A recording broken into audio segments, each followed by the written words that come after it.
Bloody hell! It's not Hermione Granger, it's not Harry Potter, and it's not Ron Weasley. It's Patricia, it's Aubrey, and it's Mackenzie Boyne! Alright guys, so we're YouTubing it today, talking about the Charlton story written by Earl Perry Charlton II and George Winnie. It's published 2001. Now what this biography is about is it depicts the successes of a great individual and entrepreneur, Earl Charlton. And so, let me see here, he was what scholars alike defined him as the archetypal complete entrepreneur, and he projected his interests and concerns beyond the enterprise and beyond everything else. He had a big heart, he was passionate about it, and he took care of his employees, and that took him a long way. So, now ironically enough, failure was a huge part of his success, and as it is in anyone's life, he failed a couple of times and bounced back, and that's what an entrepreneur is. They find different ways to get what they want. Now, Charlton, let me see here. It was said that Charlton would never pause to loathe and admire any of his achievements, and nor to work repeatedly at the same tasks. So he was constantly changing up and doing new things and working on what he could. Last thing to mention from this forward was that there was a specific motif of care, like I mentioned. Taking care of his employees took him a long way. Now for the basics. Now,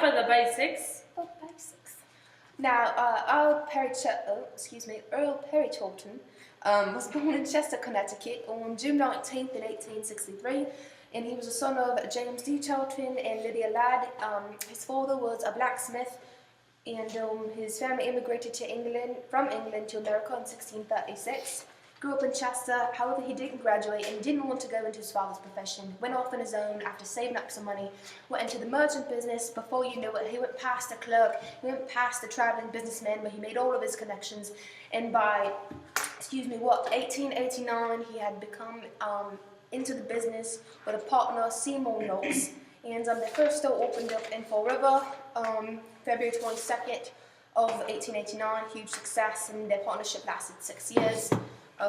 In 1896, they departed, and the reason for this is the ultimate visions of the business were going in separate ways. And Charlton to continue to develop on his own, so did Knox. And in 1900, his first international store was opened up in Montreal, Canada, because he saw that there were a lot of opportunities where the other businesses weren't expanding. He looked to Canada, he looked to Western Coast, America, and even Central, but his first thoughts were Canada, where he laid a lot of money. And he found more success with every store that he opened. And it was around this time of vast development that he took in a young lad rather, at 17 years or so, mentored him until he grew into a nice man, became his right-hand wing, and he did all the dirty work for him, took care of all the little details.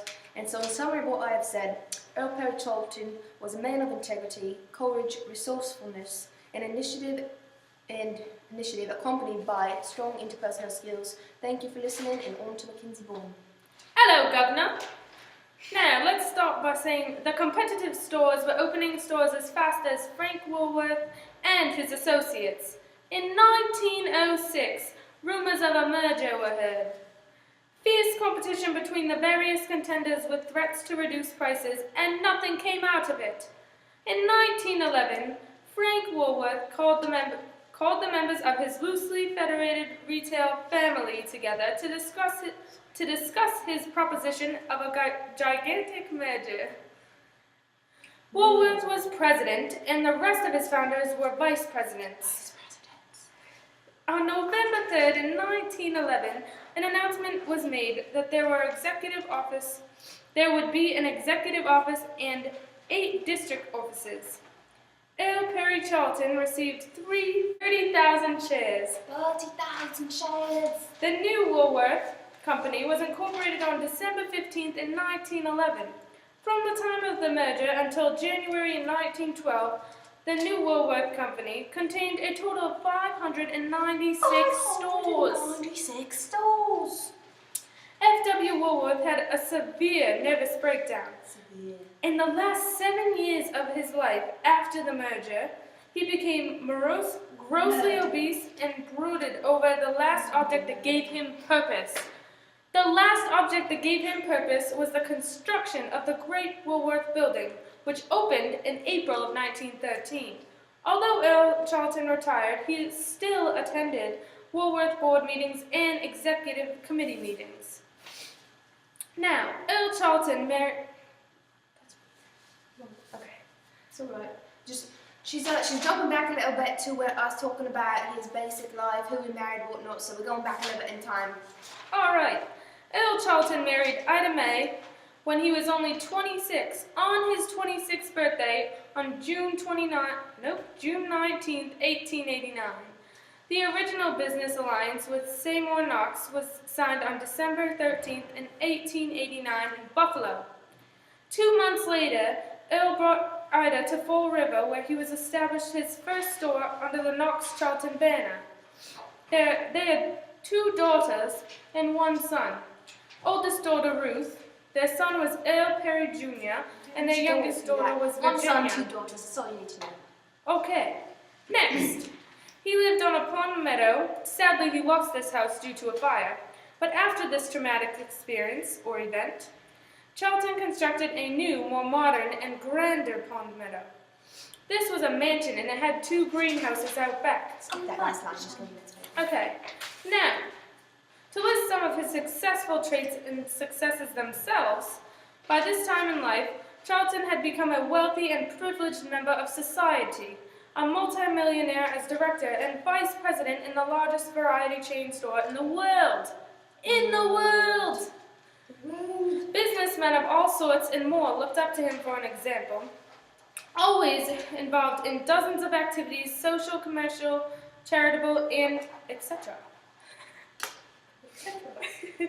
Known as a great industrialist, if not the best, obtained a lot for commercial dictatorship. He was a member of a ridiculous amount of clubs. Example is New York Yacht Club. Now on to Patricia. And the closing days. By By February 1930, Charlton decided he wanted to socialize and play, but unfortunately his health conflicted with that. He was diagnosed with undisclosed bladder alignment, which he was operated on and spent 6 weeks in the hospital. 6 weeks in the hospital. He died November 22nd, 1930, and was buried at the Charlton Family Mausoleum in Fall River, Massachusetts.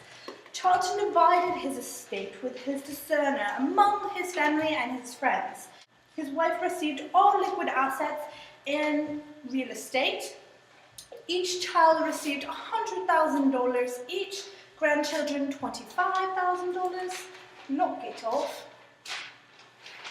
Everybody. Mary Don, his secretary, received $25,000. John and Mary, his siblings, $25,000, and Mary's husband, $25,000. $25,000. Staff at Mardo Pond, $5,000. His former chauffeur, $10,000, and the staff at the club in Fall River, he attended $1,000. The rest of it was divided into the Charlton Charity Trust and Charlton Building Trust. You just hit me. The lasting legacy, one of the greatest legacies he left behind, was his incredible foresight to set up numerous charitable trusts with advice and counsel of the First National Bank of Boston. Many great Americans, must I say, American merchants, never even donated to charities while living, never mind. Earl left behind $32 million, and 2.9 of that million went to his charities.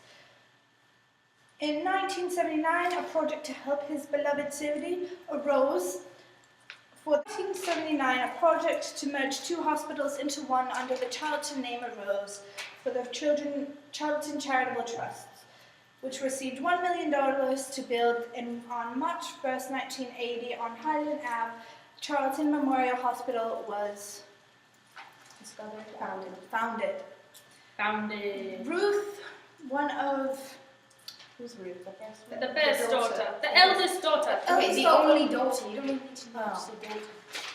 Charlton's daughter.